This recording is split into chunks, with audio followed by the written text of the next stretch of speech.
విష్ణువు ధరించే ఈ ఆయుధాల గురించి తెలుసా? విష్ణువు హిందూ మతంలో త్రిమూర్తులలో ఒకరు. విష్ణువును కొలిచే వారిని వైష్ణవులు అని అంటూ ఉంటారు.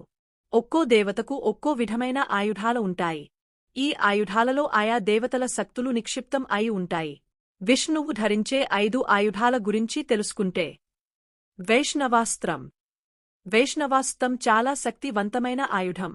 దీన్ని స్వయంగా విష్ణువు సృష్టించాడని చెబుతారు. దీనికి నారాయణాస్త్రంతో సమానంగా శక్తి ఉంటుందని చెబుతారు.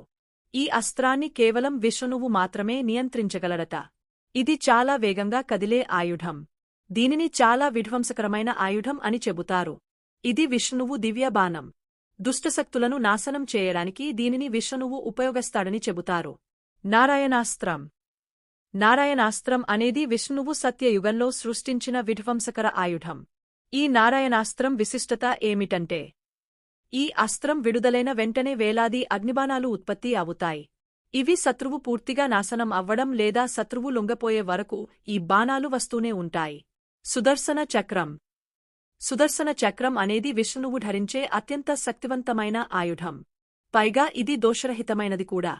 దీనిని విష్ణువు కుడిచేతి చూపుడు వైలుపై ధరించి ఉంటాడు. ఈ సుదర్శన చక్రం మెరుపు వేగంతో తిరుగుతూ ఉంటుంది. లక్ష్యాన్ని చేరుకోవడానికి ఏదైనా అడ్డంకి ఉంటే ఆ అడ్డంకిని ఇది ఛేదిస్తుంది. చెడును నాశనం చేయడానికి శ్రీకృష్ణుడు కూడా సుదర్శన చక్రం ఉపయోగించాడు. సారంగవిల్లు. సారంగవిల్లును విష్ణువు మాత్రమే కాకుండా విష్ణువు అవతారాలు అయిన శ్రీరాముడు, పరశురాముడు, శ్రీకృష్ణుడు కూడా ధరించారు, ఉపయోగించారు. ఈ సారంగ విల్లును విశ్వకర్మ సృష్టించాడు. ఇది చాలా దివ్యమైనది. ఈ విల్లు నుండి విడుదల అయ్యే బాణాలు ఏ లక్ష్యాన్ని అయినా ఛేదించగలవు. కౌమోదకీ గదం.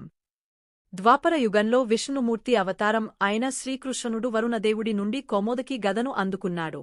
విష్ణువు ఈ ఆయుధాన్ని తన ఎడమ చేతిలో ధరిస్తాడు. విష్ణువు దివ్యగద ఇది.